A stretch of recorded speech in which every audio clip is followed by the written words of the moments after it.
Սահմանադրություն ընդունելու միայն մի տարբերակ կա, դա համաժողովրդական հանրաքվեն, ուրիշ տարբերակ չկա։ Այսօրվա գործող սահմանադրությամբ է, որ խորհրդարանը որոշակի հոդվածներում կարող է փոփոխություններ անել։ Եվ հիմա կոնցեպտուալ ընդհանրապես վեճ կա, քննարկում կա, այդ թվում մեր թիմի ներսում, թե ընդհանրապես խորհրդարանին պետք է արդյոք վերապահել սահմանադրության որևէ հոդվածում փոփոխություն անելու լիազորություն։ Տարբեր տեսակետներ կան եւ քիչ չեն այն տեսակետները, ովքեր պնդում են, որ ոչ սահմանադրության մեջ որևէ փոփոխություն կարող է անել միայն ժողովուրդը, բացառապես ժողովուրդը, որովհետեւ ժողովուրդն է Հայաստանի Հանրապետությունում իշխանության տերը, կրողը եւ աղբյուրը եւ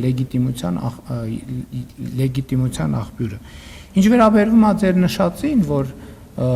քաղաքական մի ուժ է այսպես ասում, ժողովրդավարությունը դրա մասին է։ Եվ հանրությունն է, ժողովուրդն էլ պետք է լսի այդ ուժերին,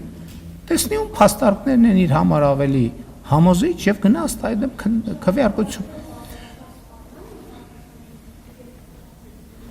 Դուք ավարտեք ձեր հարցը, ես կպատասխանեմ։ Համոզված եք։ Երբ որ ավարտեք, ես կպատասխանեմ։ Համոզված եք։ Շնորհակալություն։ Եվ հենց խնդիրը դրա մեջ է, որ հանրությունը լսի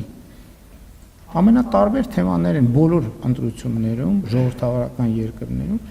ամենատարբեր թեմաներ են դրվում քվեարկության։ Բայց ես երեք մի տեսարան ինձ ցույց տվեցին, ես այդ տեսարանին անկեղծ ասած, այս ամեն ինչից հետո չհավատացի, որովհետև ձեր նշած քաղաքական ուժի ներկայացուցիչները ներկայացնում են իրենց ծրագրերը եւ իրենք ըստ էության Հայաստանի իրենց կոնցեպտի մեջ տեղավորում են Ղարաբաղը եւ շրջակա տարածքները։ Այստեղ էլ ասելու բան չկա։ Այդ քաղաքական ուժի հաջողությունը ես զարմանում եմ, իրանք ընդամենը այդ քայլով այդ ձեր կողմից մեջբերված իմ ասածները ամրապնդում են։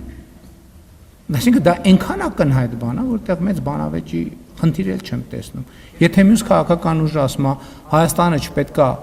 բավարարվի 29743 քառակուսի կիլոմետրով,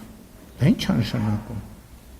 Դա խուսափելի պատերազմ է, հարգելի գործընկերներ։ Այսինքն այդտեղ շատ վիճելու բան չկա էլ։ Սահմանադրության հետ կապված ոնց որ պատասխանեցի։